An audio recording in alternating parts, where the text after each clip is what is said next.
মানুষের মধ্য থেকে সবচাইতে বেশি যারা সুন্দর ব্যবহার আপনার কাছে দাবি রাখে, তার মধ্য থেকে পিতামাতা। পিতামাতা হলো সবচেয়ে বেশি আপনার কাছে ভালো ব্যবহার পাওয়ার অধিকার রাখে পিতামাতা। আজকে অনেক ছেলেরা আছে পিতামাতাদের সাথে সুন্দর আচরণ করে না। বাবা মা যে বড় বয়োজ্যেষ্ঠ, সম্মান দেখাতে হবে, যথাযথ সম্মান করতে চায় না। বলে যে তোমরা এই যুগের মানুষ না, তোমরা এইগুলো কি বুঝবে। এখন আমরা এই যুগের আপডেট যুগের মানুষ, আমরা অনেক কিছু বুঝি।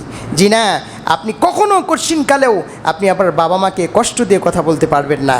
রাসূল সাল্লাল্লাহু আলাইহি সাল্লাম বলছেন, যে ব্যক্তি আল্লাহর সন্তুষ্ট অর্জন করতে চায় তাহলে বাবা মাকে সন্তুষ্ট করতে হবে। বাবা মাকে যদি কেউ সন্তুষ্ট করতে পারে, আল্লাহকে সন্তুষ্ট করা সহজ হয়ে যাবে। আর বাবা মাকে যদি কেউ সন্তুষ্ট না করতে পারে, কখনো আল্লাহ সন্তুষ্ট অর্জন করা যাবে না। আপনার টাকা আছে, পয়সা আছে, মক্কা মদিনা চলে গেলেন, মক্কা মদিনা বছরকে বছর থাকার পরে হজ করলেন, উমরা করলেন, একবার নয় দুইবার নয় অনেক উমরা করলেন, হজ করলেন, জেনে রাখুন আপনার পিতামাতা আপনার প্রতি অসন্তুষ্ট। আপনি কখনো মক্কা মদিনা বছরকে বছর থাকার পরেও আপনি আল্লাহর সন্তুষ্টি অর্জন করতে পারবেন না। সুতরাং যারা আমরা ছোটরা আছি, ছেলেমেয়েরা আছি, বাবা মার সাথে সুন্দর আচরণ করতে হবে। দেখুন বাবা মার সাথে সুন্দর আচরণ করার ম্যানারটা ইসলামের মধ্যে কত গুরুত্বপূর্ণ। একজন সাহাবী রাসূল করিম সাল্লাল্লাহু আলাইহি সাল্লামের কাছে এসে বলছেন, ইয়া রাসূলুল্লাহ, আমি ইসলামের জন্য নিবেদিত হয়ে এসেছি, আমি ইসলামের জন্য হিজরত করতে চাই, আমি বাড়ি থেকে বিদায় নিয়ে এসেছি, তবে বিদায়কালে আমার বাবা মাকে আমি কান্নারত অবস্থায় রেখে এসেছি। আল্লাহ রসুল সাল্লাল্লাহু আলাইহি সাল্লাম শুনলেন সাহাবীর কাছ থেকে যে আসলে বিষয়টা কি, তুমি কি তোমার বাবা মাকে কান্না অবস্থায় রেখে এসেছো? তখন বললে, হ্যাঁ কান্না অবস্থায় রেখে এসেছি। তখন আল্লাহর নবী বলছেন, ইরজি আলাইহিমা, তুমি কি করো আবার পুনরায় ফিরে যাও, ফাআদিক হুমা কামা আবকাইতা হুমা।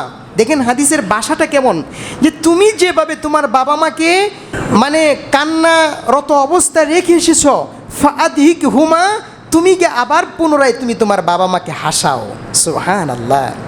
দেখেন ইসলামের মধ্যে কি আসছে, ইসলামে আসছে কাঁদতে হবে বেশি বেশি, চোখের পানি ফেলতে হবে বেশি বেশি। ইসলামে কোথাও হাসির ব্যাপারে উদ্বুদ্ধ করা হয় না যে তুমি বেশি বেশি হাসবে। বেশি বেশি হাসা কাজ ভালো না, কিন্তু একটা জায়গায় বলা হয়েছে, আল্লাহ নবী নির্দেশ দিয়েছেন, ফাআদিক হুমা, তুমি তোমার বাবা মাকে হাসাও। বাবা মাকে হাসাইতে হবে, হাসাইতে হবে। আপনার কাজ, আপনার অ্যাক্টিভিটিসের মাধ্যমে যেন বাবা খুশি হয়ে যায়, মা খুশি হয়ে যায়, এই কাজগুলো করতে হবে। এটা ইসলামের নির্দেশনা। সম্মানিত উপস্থিতি, আমরা কিন্তু বাবা মাকে হাসাইতে পারি। আপনি আপনার জীবনে কখনো আপনার বাবা মাকে হাসাইছেন? প্রশ্ন করবেন। এমন কিছু কাজ আছে, ছোট্ট ছোট্ট কাজ, ওই কাজগুলো যদি আপনি করেন, আপনার বাবা মা খুশি হয়ে যাবে। আর বাবা মা যখন খুশি হয়ে যাবে, আল্লাহও খুশি হয়ে যাবেন।